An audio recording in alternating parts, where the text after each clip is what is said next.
بسم اللہ الرحمن الرحیم۔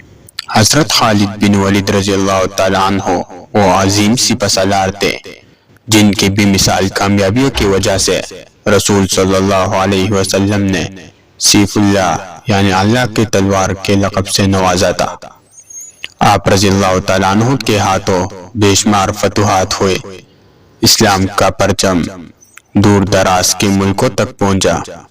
فتح و نصرت کے جھنڈے گاڑتے ہوئے جب حضرت خالد بن ولید رضی اللہ تعالیٰ عنہ رومیوں کی طرف بڑھے تو میدانی جنگ میں رومیوں کا ایک زبردست پہلوان جو انتہائی طاقتور اور جنگجو تھا، اپنے گھوڑے کو ایڑ لگاتے ہوئے میدانی جنگ میں آیا اور بلند آواز سے حضرت خالد بن ولید رضی اللہ تعالیٰ عنہ کو للکارتے ہوئے اپنے مقابلے پر بلایا۔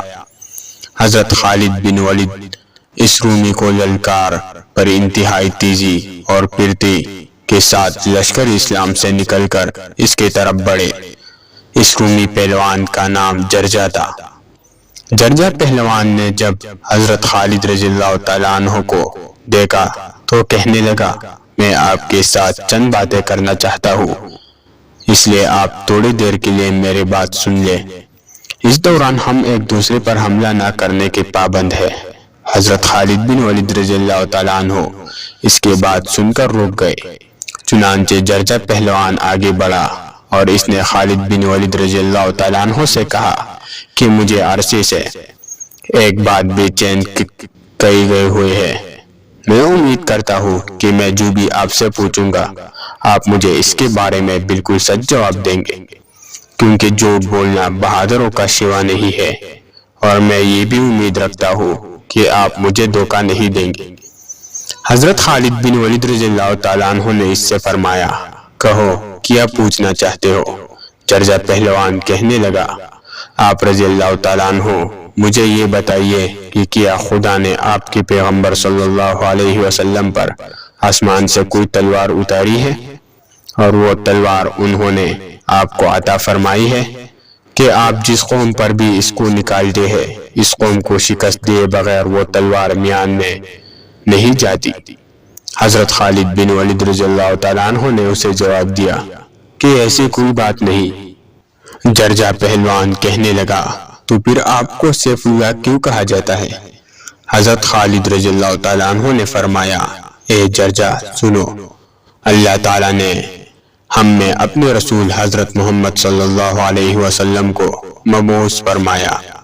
میرا شمار ان لوگوں میں ہوتا ہے جنہوں نے شروع میں حضرت محمد صلی اللہ علیہ وسلم کی مخالفت کی، پھر وہ وقت آیا جب اللہ تعالیٰ نے مجھے ہدایت بخشی اور میں نے حضور نبی کریم صلی اللہ علیہ وسلم کی غلامی اختیار کر لی۔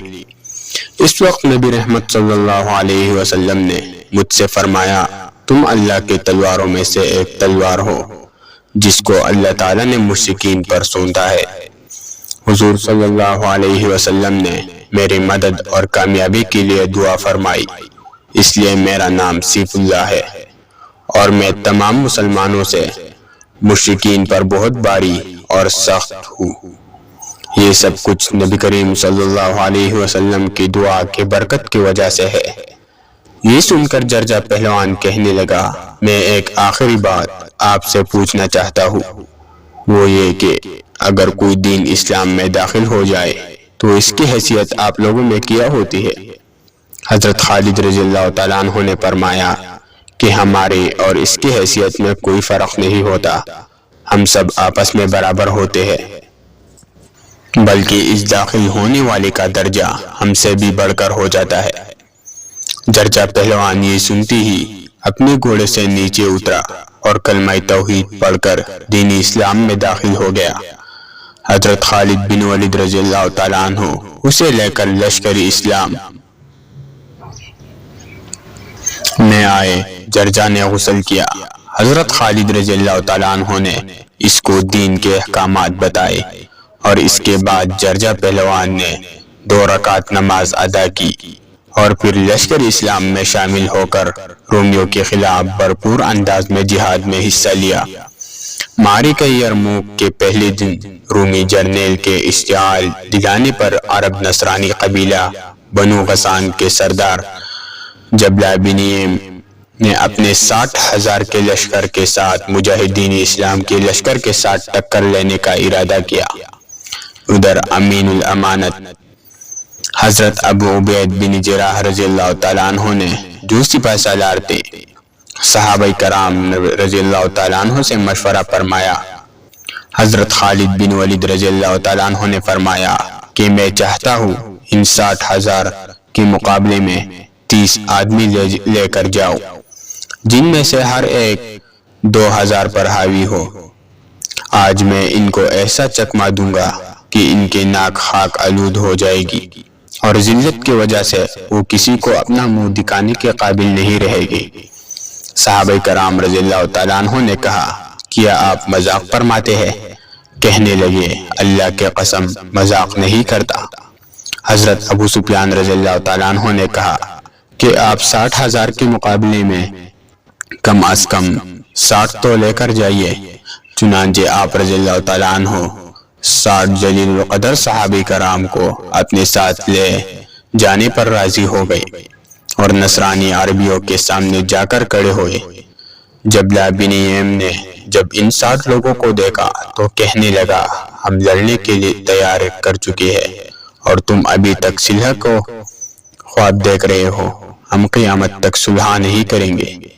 حضرت خالد رضی اللہ تعالیٰ عنہ نے تعجب سے پوچھا کہ کیا تم ہمیں قاصد تصور کرتے ہو، حالانکہ ہم لڑنے آئے ہیں؟ جبلہ بن ایم کہنے لگا، اے نوجوان، تو غرور میں اپنے قوم کو تباہی کی طرف لے کر نکلا ہے۔ آپ رضی اللہ تعالیٰ عنہ نے فرمایا، تم ہمیں نہیں جانتے، ہم غرور میں نہیں بلکہ اللہ کے بھروسے پر نکلے ہیں۔ جبلہ نے اپنے ساتھیوں سے کہا، مسلمانوں نے مجھ کو بڑی سخت آزمائش میں ڈال دیا ہے۔ اگر ہمارے 60,000 کے لشکر نے ان 60 مسلمانوں کو مار دیا تو دنیا کہے گی اس میں کون سی بہادری کا کام ہے، لیکن اگر وہ غالب آ گئی تو قیامت تک ہماری نسلیں کسی کو منہ دکھانے کے قابل نہیں رہے گی۔ چنانچہ جبلہ نے اپنے ساتھیوں کو حملے کا حکم دے دیا۔ صحابہ کرام رضی اللہ تعالیٰ عنہم نے بھی ثابت قدمی سے لڑنا شروع کر دیا۔ حضرت ابو عبیدہ رضی اللہ تعالیٰ عنہ اور تمام لشکر اسلام اپنے پڑاؤ سے تاریخ کا چوتھا معرکہ بڑی بے قراری سے دیکھ رہے تھے۔ دونوں طرف سے بہادروں کے چیخ و پکار اور تلواروں کے جھنکار کے علاوہ کوئی آواز سنائی نہ دیتی تھی۔ جنگ کے شعلے بلند تھے۔ صحابہ کرام رضی اللہ تعالیٰ عنہ تکبیر کی آوازیں بلند کر رہے تھے۔ حضرت خالد بن ولید رضی اللہ تعالیٰ عنہ نے صحابہ کرام سے فرمایا کہ آج اسی میدان کو میدان حشر سمجھو اور کفار کو سبق سکھاؤ۔ صحابہ کرام رضی اللہ تعالیٰ عنہ کفار کے اندر گرے ہونے کے باوجود بڑھ بڑھ کر حملے کرتے رہے۔ نصرانی لشکر کے سپاہی ٹپاٹپ مقتول ہو کر زمین پر گرتے گئے۔ جبلہ بن ایم حواسی باختہ ہو گیا۔ اس کو سمجھ میں نہیں آتا تھا کہ یہ سب ہو کیا رہا ہے۔ بدحواسی کے عالم میں چیخ چیخ کر اپنے سپاہیوں کو حملے میں شدت کرنے کا حکم دیتا رہا، لیکن اسلامی لشکر کے شیروں نے ان کو بھیڑ بکریوں کی طرح چیر پاڑ کر رکھ دیا۔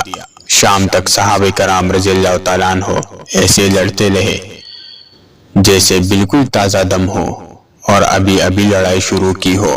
آج اللہ کی تلوار حضرت خالد بن ولید رضی اللہ تعالیٰ عنہ نے اپنا جوہر دکھایا۔ آخرکار لشکر کفار دفعن بیٹ دکھا کر بھاگا۔ جبلہ بن ایم کے لشکر کے سپاہی اس طرح ڈر کر بھاگتے تھے کہ گویا آسمان سے کوئی ان کو ڈرا کر بھاگ آیا ہو۔ بھاگنے والوں میں جبلہ بن ایم سب سے آگے تھا۔ کفار کو شکست پاس ہو گئی اور صحابہ کرام رضی اللہ تعالیٰ عنہ واپس آ گئے۔ واپس آنے والے سپاہی 20 تھے۔ ایک مرتبہ پھر پریشانی بڑھ گئی کہ شاید 40 صحابہ کرام شہید ہو گئے، مگر میدانی جنگ میں جا کر دیکھا تو صرف 10 لاشیں ملی۔